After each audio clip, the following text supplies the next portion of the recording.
After the events of the last episode, we directly jump 8 months forward. Episode 7 of Beef opens with a scenic view from Amy and George's new vacation home. It seems like the deal with Jordana was closed and Amy ransomed her life for another 5 years to run Koyo House. Danny has been elevated to lead the praise team and mesmerizes everyone with his angelic singing voice. Edwin is nowhere to be seen near the stage. He is right at the back row holding his newborn as Veronica joins in the singing. Edwin looks miserable and jealous. Esther and Danny are now a couple and his life is truly perfect. Edwin and Veronica have been having marriage troubles, but Danny says all they can do is pray for things to get better. Amy and George have got a new furry friend for June as well, Luca. We see the relationship flourishing like before.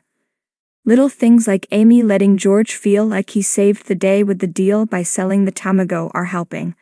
George is hosting a party the next day at their house, so they have to leave the vacation home. Danny's life has completely changed. He has become everything his parents wanted him to be. He has even completed the house he wanted his parents to live in. In fact, we see Danny talking to them on the phone and learn that they are flying out tomorrow to stay with Danny. Paul has got his own apartment now, the one they used to live in earlier. While having sex, George comes clean about his affair with Mia. It has been eating him up inside. George says that their affair was not physical even though he was attracted to her.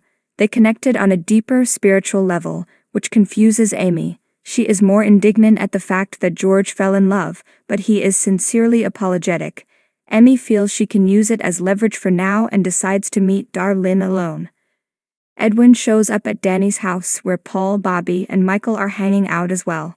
Quite surprisingly, Edwin asks to become part of whatever Danny is doing in construction, pointing toward potential shady deals. He is desperately in need of more money since he has just had a baby. Paul overhears them, but Danny pretends that everything is legitimate and white in his business. Amy is having issues processing and accepting George's infidelity. She recalls the magical feeling she had when they first started dating, but it has slowly dwindled since then. After June's birth, the couple has somewhat lost their edge. The added responsibilities have distanced them. She saw goodness in George and thought that if the best parts of him and the salvageable ones of her could come together, they could live a happy life. Amy breaks down while asking if it is possible to love someone unconditionally. Feelings from her childhood and parents surface, but Amy tries to divert her attention toward the present. George meets Danny as Zane and has a jolly conversation, until it turns toward Danny's depression, which he accepts openly. George suggests he talk to Amy, who is facing similar issues. Danny is reluctant, but he invites him to the party that night.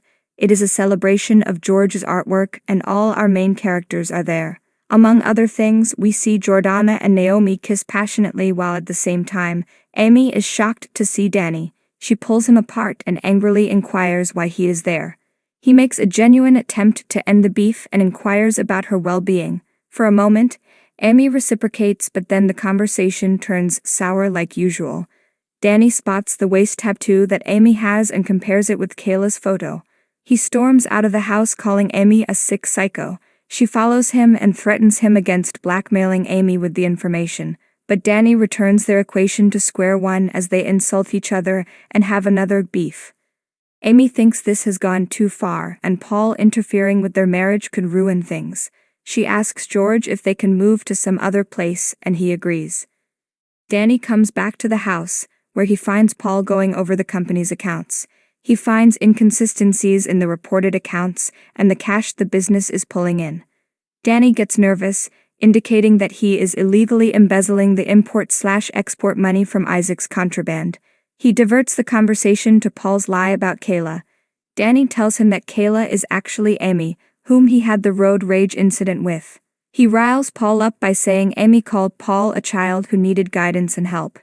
To take revenge, Paul goes to George and tells him that he had sex with Amy and has proof to back it up. Amy watches it on her mobile, through the door camera, and instantly rushes to the house. Danny picks up his parents from the airport, and they are proud of their son. When he brings them around to the house, he notices it is on fire and completely destroyed. Amy comes back to find George has left with June and breaks down in her car.